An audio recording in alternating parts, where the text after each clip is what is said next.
अस्सलाम वालेकुम दोस्तों, मेरा नाम है अली और मेरे साथ हमेशा की तरह मौजूद है दाऊद और आप देख रहे हैं जिस वक्त क्रिकेट अवर अली शो को किसको देखना तो बनता है। दोस्तों आप लोग से बात करने जा रहे हैं, बात करेंगे जी आज आपके साथ टॉप न्यूज का सेगमेंट आपसे शेयर करेंगे। नंबर 1 पे आप लोग से बात करने जा रहे हैं, जो हमारे पास अपडेट आ रही है वो आ रही है पाकिस्तान के टूर और बांग्लादेश को लेकर अपडेट आ रही है। 5 ओडीआईज जो है पाकिस्तान के बांग्लादेश के खिलाफ जो वो होंगे। हम जो हमेशा इनसे गिला करते रहते हैं कि आप जो है वो सीरीज अच्छी नहीं रखते, लेकिन 2027 में ये अच्छी खबर है कि 5 ओडीआईज की पाकिस्तान जो है सीरीज प्लान कर रहा है, जो कि बहुत अच्छी बात है।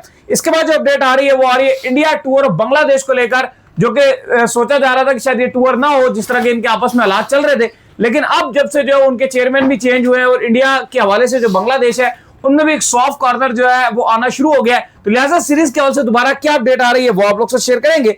रिजवान ने ट्रेनिंग स्टार्ट कर दी है भाई, साथ साउथ कील भी जो आपको दिख रहे हैं, इसके और बात करेंगे। बाबर आजम ने बेंजामिन दी स्टोक्स के हवाले से क्या कहा क्योंकि वो रिटायर्ड हो गए, इसके ऊपर बात करेंगे। इब्रार ने जो है वो बीट किया जी वरुण चक्रवर्ती को रैंकिंग में, क्या कहानी है वो आप लोग से शेयर करेंगे। और मोहम्मद हारिस जो है उन्होंने रिफ्यूज कर दिया लंका प्रीमियर लीग को, क्या रीजन है वो भी आपको बताएंगे। और जैकब डफी के हवाले से बात करेंगे, क्या खबर आ रही है वो भी आप लोग से शेयर करेंगे। तो अगर आप हमारे चैनल पर पहली बार आए चैनल को सब्सक्राइब करें, साथ ही पहले ना भूलिएगा। बात का आगाज करते हैं नंबर 1 खबर के साथ जो हमारे पास आ रही है।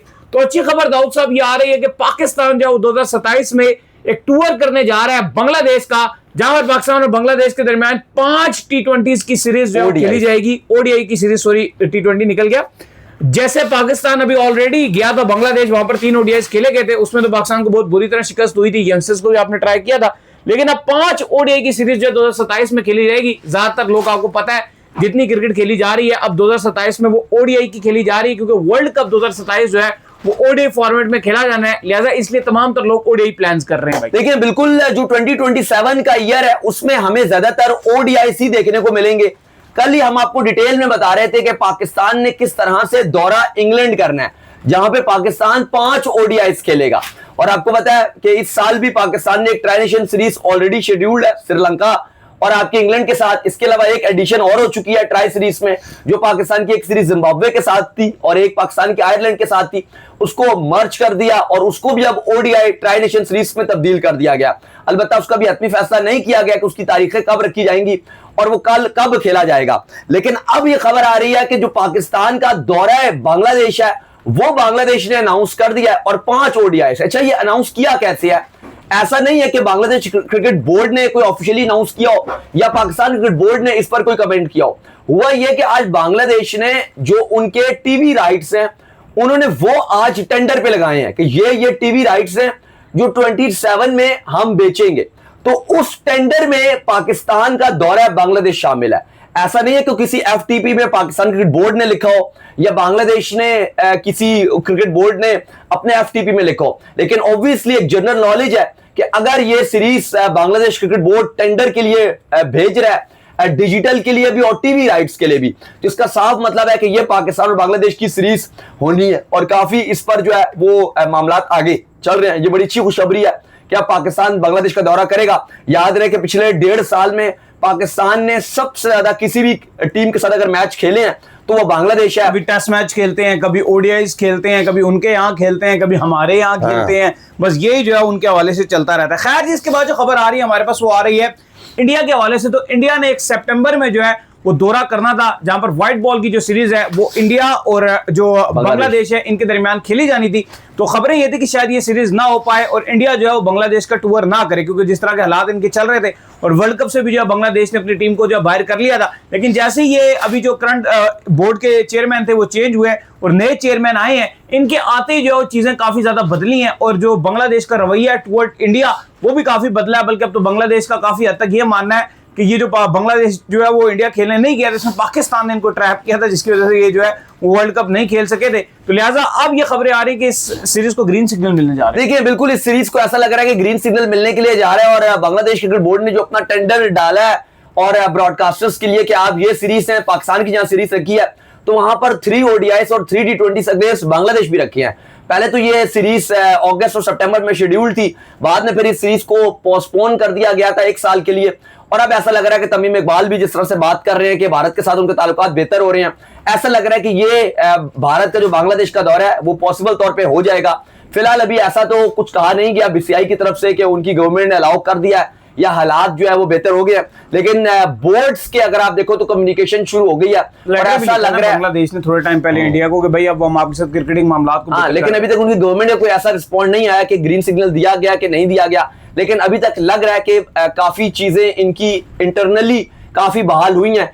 इसी वजह से जो बांग्लादेश क्रिकेट बोर्ड है उसने टेंडर के अंदर भारत के अगेंस्ट भी 3 ODIs और 3 T20s जो है वो डाले हैं, जो इस साल बेचने के लिए जा रहे हैं। अच्छा, इसके बाद जो खबर आ रही है वो आ रही है मोहम्मद रिजवान के हवाले से, और खबर जो है वो ये आ रही है कि मोहम्मद रिजवान ने जो अपनी ट्रेनिंग का जो आगाज कर दिया है, और साथ में साउथ शकील ने भी जो तैयारियां पकड़ ली हैं और वो भी जो है प्रैक्टिस करते हुए नजर आ रहे हैं। और कहा जा रहा है कि जो स्क्वाड डिले भी हो रहा है, जो आपकी अनाउंसमेंट लगातार डिले हो रही है, वो इन्हीं 2 खिलाड़ियों की वजह से भी कहीं ना कहीं डिले का शिकार है कि इनकी जो फिटनेस है वो 100% कंफर्म नहीं हो पा रही। देखिए बिल्कुल इसी वजह से अब फ्राइडे को स्क्वाड अनाउंस होने हैं। आपको पता है पहले कहा गया था कि 1 हफ्ता पहले अनाउंस कर देते, लेकिन अब फ्राइडे को पाकिस्तान अपना वेस्ट इंडीज के अगेंस्ट और इंग्लैंड के अगेंस्ट स्क्वाड अनाउंस करेगा।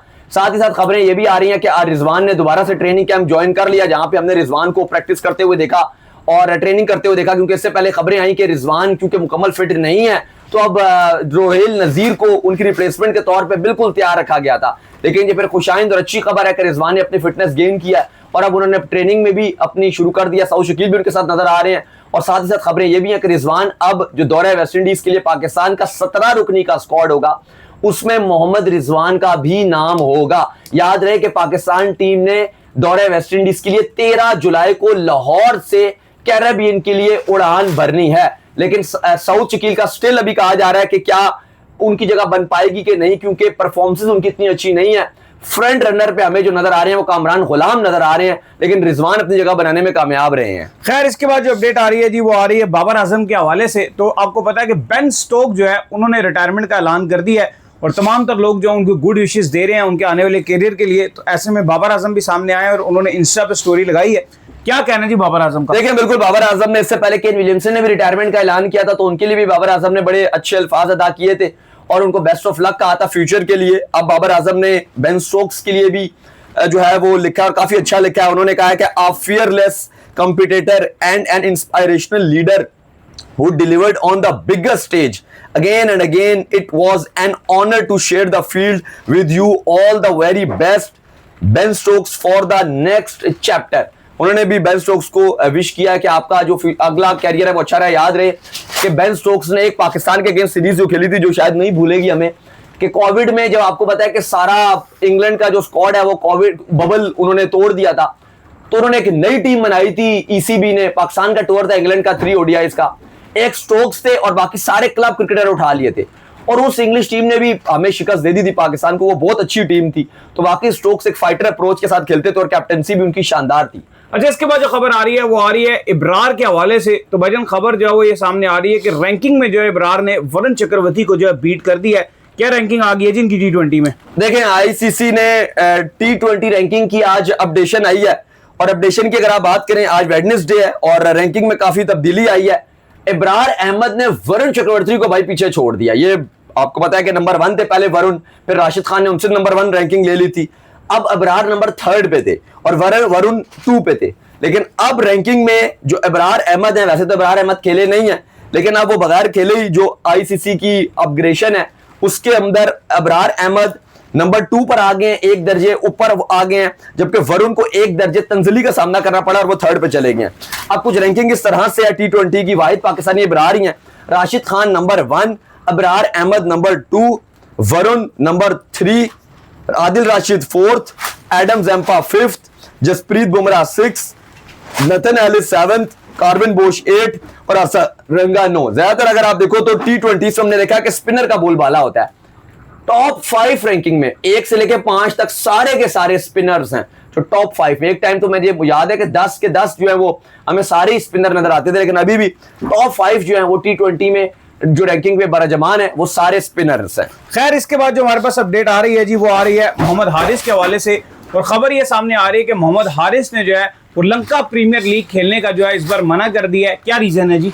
देखिए, मोहम्मद हारिस ने अपना नाम लंका प्रीमियर लीग में दिया हुआ था और उम्मीद यही थी कि वो लंका प्रीमियर लीग खेलेंगे भी, लेकिन अब मोहम्मद हारिस लंका प्रीमियर लीग नहीं खेलेंगे। उन्होंने अपना नाम जो है वहां से वापस ले लिया है और वजह यह है कि वो कैरेबियन में जाके GSL, जो आपको पता है जो ग्लोबल T20 लीग है, वहां पर खेलेंगे जहां पे डिफरेंट, आपको पता है कि जैसे चैंपियंस लीग होती है, चले उस तरह की 100% तो नहीं, लेकिन उस तरह की वो अपनी वाइब्स वैसी ही टाइम कुछ टीम्स को जो है वो बुलाते हैं और फिर एक टूर्नामेंट करते हैं जहां पे लाहौर कलंदर भी खेल चुकी है। तो वहां पर अब हारिस जो है वो खेलेंगे, जिसकी वजह से उन्होंने लंका प्रीमियर लीग में मना कर दिया कि वो इस साल लंका प्रीमियर लीग में एक्शन में दिखाई नहीं देंगे। अलबत्ता वो GSL कैरेबियन प्रीमियर लीग में एक्शन में दिखाई देंगे। खैर, इसके बाद जो खबर आ रही है जी वो आ रही है जैकब डफी के हवाले से, और खबर ये आ रही है कि जैकब डफी जो है वो न्यूजीलैंड स्क्वाड के अंदर जो है वापस आ गए हैं। क्या कहानी है जी जैकब डफी की? देखिए, न्यूजीलैंड ने दौरा वेस्ट इंडीज के लिए अपना जो स्क्वाड है वो अनाउंस किया है और स्क्वाड के अंदर जैकब डफी को रिकॉल कर लिया गया है। याद रहे कि बड़ी बेकार परफॉर्मेंसेस थी इनकी T20 वर्ल्ड कप के फाइनल में भी। बड़ा ही हैरान कुन था मैं भी कि किस तरह से इनको स्क्वाड में डाल दिया, सॉरी 11 में इनको खिला दिया फाइनल में, जहां पे आपको स्पिनर को डालना चाहिए था एक्स्ट्रा। आपका इतना अच्छा स्पिनर मैकोंची बॉलिंग कर रहा था, आपने उसको ड्रॉप करके जैकब डफी को डाला और जैकब डफी को इंडिया ने धो डाला था। वो बिल्कुल ही समझ में नहीं आया, लेकिन अब दोबारा से फाइनली जैकब डफी को रिकॉल कर लिया। ओडीआई सीरीज है जो 5 ओडीआई सीरीज 11 जुलाई से गयाना में खेली जाएगी।